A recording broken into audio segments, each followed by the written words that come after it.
Welcome, in front of me is a OPPO A5 from 2020, and today I'll show you how to add a photo to a contact. So to get started, you want to open up your dialer app and go into contacts, where you will find a contact that you wish to add a photo to. So for me there's only one.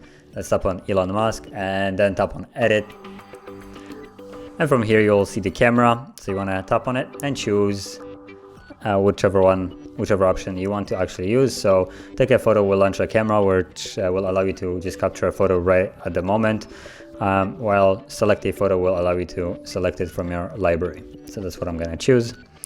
Just okay, and you can see that there are the photos from the camera downloaded, and I'm just going to choose the downloaded. Tap on it once more, and once you see the two options right here, it just doesn't really matter which one you choose. It's just a way of cropping the photo.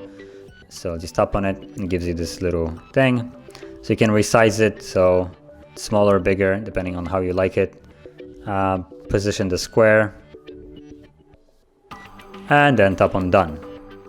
Save, and now you have added a photo to your contact. So if you found this video helpful, don't forget to hit like, subscribe, and thanks for watching.